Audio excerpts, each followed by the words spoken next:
Ну, с первых дней моей работы на этой должности мы начали сотрудничать с автономной коммерческой организацией «Лошара». И мне, конечно, в тот момент было очень важно, что есть у нас в сфере культуры уже игроки, которые очень серьезно занимаются развитием культуры, которые сами обращаются с инициативами и, откровенно скажу, задают определенный уровень и тон в этой работе, особенно в общественной среде. И с первого дня, когда мы начали сотрудничать, откровенно скажу, что был впечатлен уже имеющимся опытом, потому что была видна и команда, были видны уже и результаты. И те проекты, которые уже были реализованы, о них я узнавал постепенно и до сих пор иногда открываю для себя какие-то проекты в сфере культуры, которые, оказывается, запускала в свое время, еще до моего приезда сюда, «Лошара», и которые действительно не каждое госучреждение делает, и не только в Карачаево-Черкесии, а в целом в России. Поэтому для меня было большой радостью, что есть у нас такие партнеры. Всегда партнер — это тот, кто тебе помогает делать то, что нужно тебе. Вряд ли ты находишься в партнерских отношениях, если тебе это самому не нужно. И здесь для нас действительно «Лошара», вся ее команда — это наши единомышленники, потому что это люди, которые в основе своей деятельности ставят сохранение культуры. Это как раз отличный пример того, как должна вести себя любая общественная национальная организация. Если говорить о конкретных проектах, которые были реализованы за это время, я бы, конечно, отдельным, прям очень важным для меня личным направлением выбрал все, что связано с созданием медийного продукта, формированием повседневной, ежедневной для подрастающего поколения всеобъемлющей повестки, которая окружает наших детей в первую очередь в информационном поле. Потому что только через такой подход, когда мы создаем что-то для наших детей важное, интересное, красивое, увлекательное, прежде всего в смартфонах, прежде всего в онлайн-сегменте, и занимаем их внимание, а мы сегодня понимаем, что внимание их уже находится там, в интернете, в гаджетах, и очень важно, чтобы мы могли в противовес контенту, который создают наши недоброжелатели, создавать свой, очень правильный, наполненный ценностями, наполненный любовью к родному краю, к родному народу, к родной стране. И здесь действительно я очень рад, что проекты «Лошара» совпадают с моим видением. В первую очередь это направление кино. Я могу сказать, что первым проектом, который был реализован во время моей работы здесь, это был художественный полнометражный фильм «Абазинская сказка. Три брата». И я считаю огромным достижением то, что сегодня мы уже видим более 1,5 миллиона просмотров на видеохостингах. Это говорит о том, что абазинскую культуру восприняли и с интересом к ней отнеслись в сотни раз большее количество людей, чем вообще абазин существует. Это ли не достижение, когда мы создали продукт, который вызывает интерес? И если смотреть количество просмотров версий на абазинском языке, то уже каждый третий абазин в России посмотрел это кино. Что очень важно, такие проекты дают уверенность команде в своих силах. То есть если мы можем снимать кино, мы можем, значит, делать любые культурные проекты. И в целом все, что вот касается создания такого сегмента, это и проекты, связанные там с короткими видеороликами. Очень мне понравился снятый несколько лет назад видеоклип, посвященный танцам народа Абаза. Все это всегда задает определенную высоту. И я могу откровенно сказать, когда мы обсуждаем с коллегами какие-то свои дальнейшие планы, очень часто для нас референсом, отсылкой, примером являются в том числе и проекты, уже реализованные ОНО «Лошара». Вот этот именно подход к тому, что нужно задавать максимально высокую планку и стараться ее с каждым мероприятием поднимать все выше, он единственно верный вообще в деле развития культуры. Если делать все так, как уже легко, как мы уже делали, то никакого развития не будет. К сожалению, нам, чтобы только сохранить то, что у нас имеется, не потерять, нам надо делать столько работы, очень тяжелой, очень разной, что можно, как в «Алисе в стране чудес» вспомнить, чтобы только оставаться на месте, нужно бежать изо всех сил. А если мы хотим развивать, если это мы хотим делать интересным для наших детей, для следующего поколения, выходить за пределы только нашего народа, чтобы это было известно, популярно, интересно, любимо другими народами и в республике, и в стране, и за ее пределами, это огромный пласт работы. Но я вижу, что команда Алашара уверенно в своих силах движется вперед и действительно каждый год делает еще один шаг для того, чтобы быть актуальными, интересными для зрителя, для людей всех возрастов. А именно такой должна быть сегодняшняя культура. Проведение таких мероприятий в республике – это вообще для нас честь становиться площадкой, на которой обсуждаются столь серьезные темы.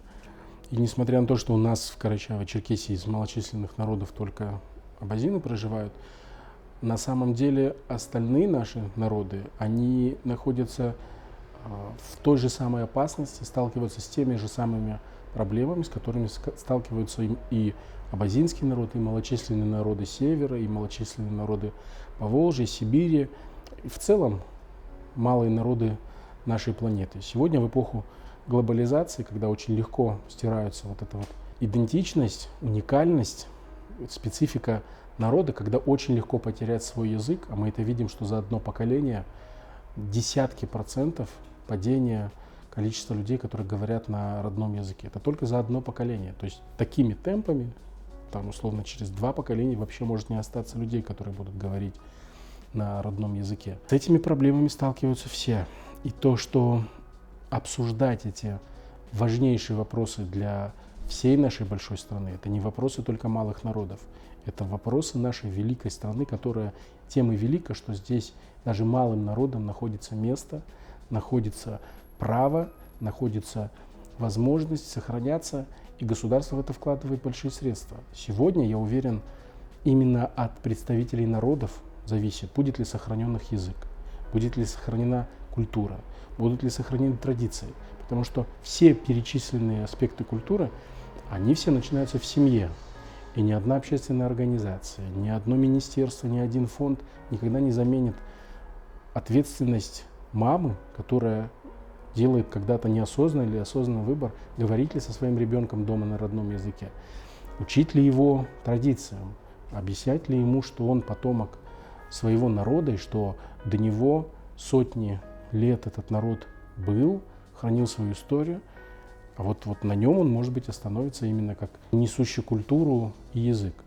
И очень важно понимать, что роль именно общественных организаций здесь в том, чтобы поднимать этот вопрос, задавать эти вопросы и самим себе, людям прежде всего, и государству, формулировать потребности, говорить, как они видят проблему и предлагать какие-то решения. Государство, я вас уверяю, глядя на мой уже практически 15-летний опыт государственной службы, оно в 95% случаев поддерживает инициативы. Весь вопрос к людям, к нам, к представителям народов или каких-то конкретных групп, которые должны сами взять ответственность за свое будущее. Государство, особенно при поддержке таких общественных деятелей или представителей бизнеса, как Муса Хавальевич Зеков, обязательно поддержку окажет, потому что будет понимать, что это нужно народу, а значит, это нужно стране. И здесь я хочу сказать, что форум этот, он как раз был площадкой, на которой обсуждались все эти вопросы.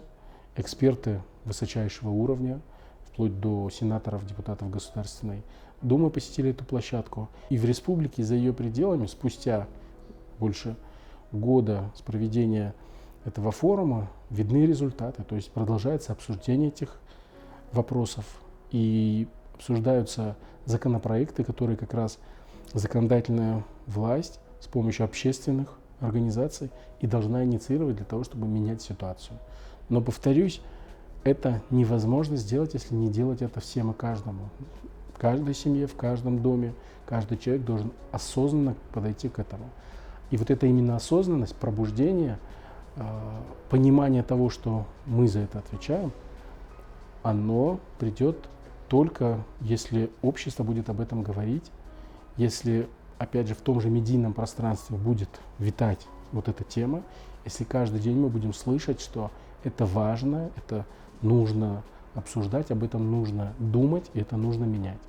И здесь роль общественных организаций ведущая. И я думаю, отличный пример здесь может любая общественная организация взять с ОНО Алашара. 10 лет – это очень серьезный срок для общественной организации, потому что за это время однозначно должны быть видны результаты. Потому что большинство проектов, которые реализуют общественные организации, почти всегда, так сложилось у нас в России, это все проекты одного года. То есть под них закладывается финансирование, получаются гранты, и результаты люди планируют показать уже через год. И очевидно, что такие проекты, они не способны сделать какой-то системный сдвиг, потому что если мы хотим изменить ситуацию в корне, то за год это невозможно сделать. Поэтому и важно, чтобы у команды, у организации, у тех, кто горит, болеет этим делом, была возможность делать это долго. И 3 и 5 лет – это не срок, за который можно что-то серьезно изменить. 10 лет – это уже срок, за который можно как минимум оценить проведенную работу, чтобы понять, а есть ли результаты, а движемся ли мы в правильную сторону. И в отличие от многих организаций, которые в России сегодня действуют, даже сопоставимый срок, Алашара уже имеет такой опыт, и опыт аналитики, и опыт постановки целей своих проектов, и опыт оценки эффективности этих проектов. Другие наши национальные общественные организации, которые, конечно, тоже переживают за сохранение языка, культуры своих народов, пока к такому системному подходу не подошли. Ведь организации, которые существуют, они в основном существуют в виде объединений авторитетных представителей своего народа. То есть в основном это аксакалы, которые обсуждают важные проблемы и принимают решения, в основном рекомендательного характера, о том, что вот нужно, чтобы вот мы к проблеме отнеслись таким-то образом. Но вот средства реализации, структура, команда, механизм, конечно, это большая редкость, когда в общественной организации это выстроено таким образом, как в организации Алашара. Потому что от идеи до результата проходит большая-большая работа. И если нет именно вот этого очень серьезного, делового, где-то даже предпринимательского, бизнесового подхода к организации даже общественной деятельности, даже какой-то социальной задачи, то результаты может остаться на уровне общественной организации. В том смысле, что это не самый эффективный результат. Здесь очень важно, я уверен, это заслуга полностью Мусы Хабалевича, что, выстраивая вот эту работу, он ставил для себя, для команды цель быть эффективными. Потому что у Мусы Хабалевича, как у человека бизнеса, есть понимание эффективности. Именно поэтому его успехи в бизнесе позволяют ему еще находить ресурс на реализацию общественных проектов. И работая внутри вот этих проектов эти годы, я вижу, как выстроена система наставничества, как из Санкт-Петербурга приезжает эксперт, который подсказывает команде, как ментор, как наставник, как правильно подходить к реализации сложных проектов. Это очень правильный подход, который и должен общественную деятельность по эффективности возвышать даже над государственной, приближая ее к бизнесу. Я лично считаю, что, естественно, самая эффективная форма – это та, которая приводит к каким-то измеримым результатам. И в этом плане все, что касается зарабатывания денег, оно всегда нацелено на эффективность. И почему важно, чтобы в социальное предпринимательство развивалось в том числе, чтобы перенимались вот эти вот способы выстраивания даже социальных проектов по моделям бизнеса, что только тогда будет эффективность. Государство, в свою очередь, оно априори, оно не может по эффективности соперничать с бизнесом. Поэтому у нас сейчас и выстраивается в стране государственно-частное партнерство, государственно-общественное партнерство. И вот очень важно, чтобы общественные организации были эффективными, учились этому бизнесу и помогали государству. То есть здесь такая форма, в которой, по моему мнению, организация Алашара добилась уникальных успехов. Мне мой опыт работы и на федеральном уровне, опыт работы с проектами, с заявками, с общественными организациями показывает, что организаций общественных такого уровня эффективности в стране очень немного. Это реально очень малое количество, которое к сожалению, пока еще не позволило в нашей стране создать критическую массу, чтобы общественность могла менять вот в широком спектре жизнь вокруг себя в лучшую сторону.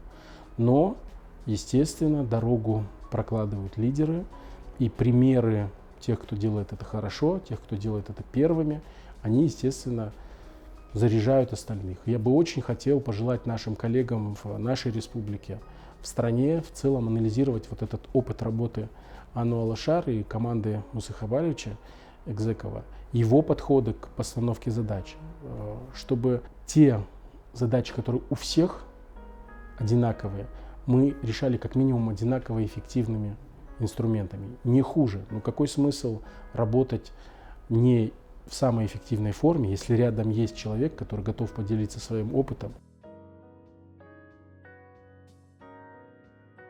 В отличие от жертвенного героя, которым являлся, естественно, Данко, у Мусы Хабаровича есть качества, которые, я думаю, народу нужнее. Потому что, я думаю, сейчас нашему народу, вообще в целом нашей стране, нужны лидеры, которые не жертвенностью своей сподвигнут остальных к чему-то, а именно своей ответственностью, примером, доказательством того, что в любых обстоятельствах, в любых условиях, какие бы они ни были тяжелые, можно быть полезным своему народу, эффективным. И действительно, тут очень важно понимать, что тут-то пример ценен тем, что он многогранный. То есть это очень многосторонняя модель успешного развития человека, многие грани из которой можно брать в качестве примера. Муса Хабарович себя зарекомендовал как успешный бизнесмен, как общественный деятель, политик, который четко занимает в Карачаево-Черкесии как минимум понятную роль в нашей системе управления. Это человек, который огромное значение уделяет развитию своего народа. И вся деятельность Алашара и международной ассоциации направлена именно на это. Но в то же время есть и части личности, которые, конечно, импонируют особенно подрастающему поколению, молодежи. Это его любовь к спорту, это и его крепкая семья, это и его готовность помогать людям, когда это требуется, это известный факт. И вот именно вот эта многогранность, я уверен, делает Мусу Хабаровича уникальным примером лидера в своем народе, в республике. И я думаю, как раз та поддержка, которую выражают его инициативам наши коллеги из федерального центра, показывает, что и там очень ценят его вклад. Я бы хотел пожелать Мусе Хабаровичу и всей команде, которая его окружает во всех его проектах, а как известно, невозможно большое сделать дело самому. Обязательно это будет сделано только с людьми, которые с тобой рядом, которые верят в твои идеи, которые верят в тебя, которые готовы на себя брать ответственность за часть своего дела, которое делают вместе с тобой. И поэтому я бы хотел пожелать Мусе Хабаровичу, чтобы всегда команда, которая вокруг него, одинаково смотрела с ним на ценности, может быть, по-другому смотрела на пути достижения и всегда могла ему что-то подсказать, чтобы близкие, которые вообще смысл жизни любого человека, всегда были надежной опорой, и чтобы вот этот огонь, который он зажигает, пусть это даже не огонь Данко или огонь Прометея, это огонь человека, который точно знает, что и зачем он делает. И вот я бы хотел, чтобы этот огонь вселял уверенность в других, и люди от него зажигали уже свою уверенность и точно так же продолжали делать то, что придумали делать вместе, или то, что человек хочет делать сам. Делали, потому что это нужно, потому что они хотят, потому что они верят, потому что это принесет пользу их семье, их народу, их стране. Я думаю, что для любого руководителя, для любого человека, который вот так вот далеко смотрит и готов десятилетиями вкладываться в развитие чего-то, очень важно видеть плоды своей работы. Поэтому я хочу Мусе Хабаровичу пожелать, чтобы И эти 10 лет, и следующие десятилетия, вот так вот каждый юбилей, когда он будет отмечать, он видел, как посаженное им дерево растет, дает плоды, и вокруг него растут еще новые деревья. Я думаю, это важно и приятно понимать, что ты имеешь отношение к тому, что вот так развивается что-то вокруг тебя.